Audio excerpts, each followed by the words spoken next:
Assalamualaikum warahmatullahi wabarakatuh. Halo sahabat muslim dunia. Bencana-bencana besar yang melukai umat Islam sepanjang sejarah. Jatuhnya Baghdad di tangan pasukan Mongol tahun 656 Hijriah.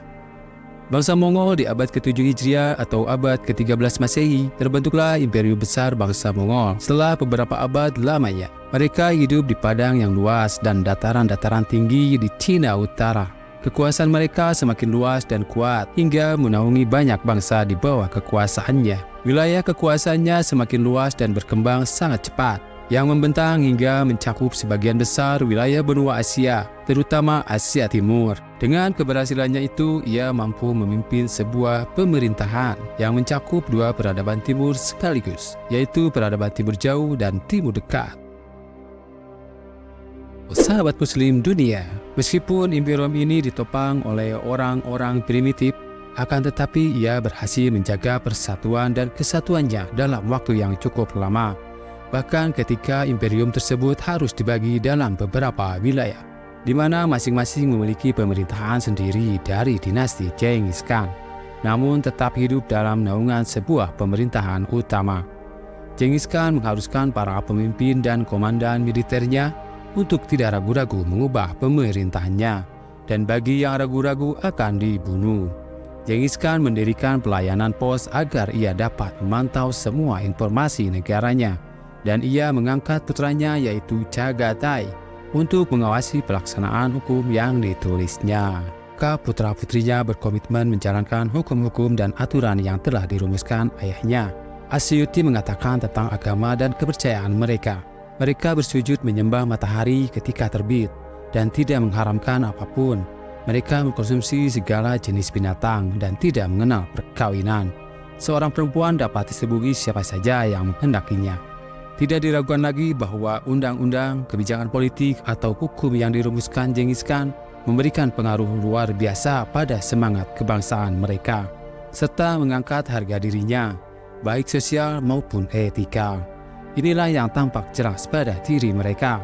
Adapun etika dan sikap mereka yang brutal, kejam, dan sadis, suka mengingkari janji-janji dan membenci agama-agama, maka sangat jelas dan sering kita dengar dalam pertempuran-pertempuran yang mereka hadapi. Sahabat muslim dunia, mereka terkenal dengan kesadisan dan kebrutalannya. Meskipun aturan-aturan dan hukum yang dirumuskan Genghis Khan ini tampak kaku dan kejam, bahkan berlebihan, namun semua itu mampu mendorong kemajuan bangsa Mongol dalam bidang militer dan tatanan sosial. Inilah ajaran dan aturan yang dirumuskan Genghis Khan, yang pada akhirnya mampu membentuk sebuah pasukan militer yang kuat dan dilengkapi dengan persenjataan lengkap serta personil yang melimpah. Mereka juga dipimpin oleh para komandan militer yang tidak mengenal apapun kecuali loyalitas kepada penguasa dan cinta tanah air dan bangsa. Genghis Khan berhasil mendirikan sebuah imperium besar yang mampu mencakup seluruh wilayah Cina Utara dan menguasai ibu kota Peking. Kemudian berkonfrontasi dengan pemerintah Al-Khwarizm yang berdampingan dengan kekuasaannya. Serangan bangsa Mongol itu pun berhasil menjatuhkan pemerintahan Muhammad Khawarizm dan sejumlah kota metropolitan yang populer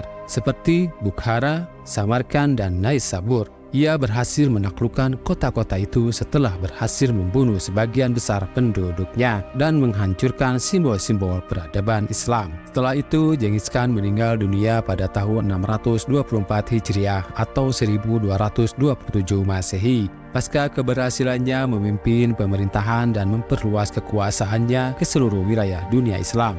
Setelah melalui serangkaian konflik dalam memperebutkan kekuasaan antara para pemimpin keluarga pemerintah yang berkuasa, maka Mangkuk An bin Toluy bin Genghis Khan berhasil menduduki singgasana kekuasaan Mongol tahun 645 Hijriah atau 1237 Masehi. Setelah berhasil mengembalikan stabilitas keamanan dan tatanan sosial di negaranya, maka ia memobilisasi pasukan untuk menyerang wilayah-wilayah negara Islam. Untuk itu, ia mengutus saudara tengahnya bernama Kubilai Khan untuk menguasai daratan Cina Selatan dan wilayah Asia Tenggara, dan mengutus saudara bungsunya bernama Hulagu untuk menyerang Iran dan sejumlah wilayah negara Islam lainnya. Ia juga memberikan mandat kepada saudara bungsunya untuk menghancurkan mazhab Islamiyah serta menundukkan Khalifah Abbasiyah. Lalu bagaimana semua itu terjadi? Hulagu pun mempersiapkan pasukannya secara cermat dan kuat. Lalu ia memimpin pasukan tersebut untuk bergerak ke sebelah barat sebelum sampai ke wilayah Turkistan dan Transoxiana.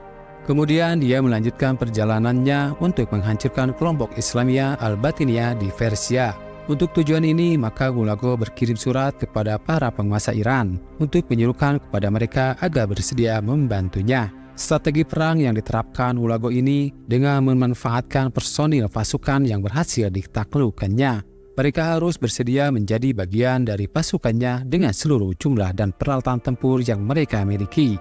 Dengan cara ini, maka kekuatan mereka semakin bertambah sangat kuat, sehingga menimbulkan ketakutan bagi negara-negara atau wilayah yang mencoba melawannya.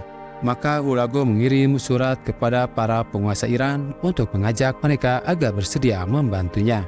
Bersamaan dengan sampainya surat-surat ini kepada para penguasa tersebut, maka mereka berbondong-bondong keluar untuk menemui Hulagu dengan membawa sejumlah hadiah. Para delegasi pun menghadap kepadanya dan Hulagu menerima kedatangan mereka, hingga jumlah pasukan mereka baik dari Mongol maupun Tatar semakin bertambah. Maka Hulagu Khan mulai melaksanakan pesan saudaranya agar menghancurkan kelompok Ismailiyah di Persia. Ia pun sampai ke wilayah mereka tahun 654 Hijriah. Ketika berhadapan dengan benteng-benteng yang kokoh, maka Hulagu Khan menginstruksikan kepada para komandan militernya untuk menghancurkannya. Sebab bangsa Mongol menyadari bahwa mereka berpikir untuk menghancurkan pemerintahan Abbasiyah. Maka kelompok Ismailiyah berpotensi menghalangi kemunculannya. Dan Hulagu Khan memutuskan untuk meminta bantuan dari personil militer Khalifah Abbasiyah yang ketika itu dijabat oleh Al-Mutashim Billah. Hulagu Khan berkirim surat kepada Al-Mutashim Billah yang merupakan khalifah terakhir dinasti Abbasiyah yang isinya mengancam dan mengecamnya serta memintanya tunduk pada kekuasaannya. Peristiwa itu terjadi pada tahun 655 Hijriah. Sahabat Muslim dunia, di antara isi surat tersebut antara lain, kami telah mengirimkan surat kepada Anda ketika menaklukkan negara-negara ateis. Kami meminta kepada Anda untuk mengirimkan sejumlah pasukan kepada kami. Akan tetapi, Anda memperlihatkan ketaatan tanpa mengirimkan pasukan. Bukti loyalitas dan persatuan adalah jika Anda mengirimkan pasukan kepada kami ketika sedang menyerang kelompok pemberontak. Namun Anda tidak mengirimkan pasukan kepada kami dan minta maaf kepada kami. Bagaimanapun besarnya keluarga Anda dan negara Anda memiliki kebesarannya yang telah lewat. Akan tetapi, kilatan-kilatan cahaya bintang mampu melibas sinar matahari yang menyala-nyala. Anda tentu telah mendengar informasi tentang tragedi yang melanda dunia oleh pasukan Mongolia. Anda juga mengetahui kehinaan dan kekalahan yang diderita keluarga Awaris, Bani Saljuk, para penguasa Ad-Dailam, At-Tabik, dan yang lainnya. Sekarang saatnya aku katakan kepada Anda, hindarilah kedengkian, perseteruan, dan kemarahan. Jangan berupaya menghadang jalan kami, sebab Anda mempersulit diri sendiri dan melakukan pekerjaan yang sia-sia. Meski demikian, Anda masih mempunyai kesempatan untuk menebus kesalahan sebelumnya. Anda harus menghancurkan benteng-benteng, meratakan parit-parit, dan serahkan kekuasaan ini kepada putra Anda. Setelah itu bergegaslah menghadap kepada kami.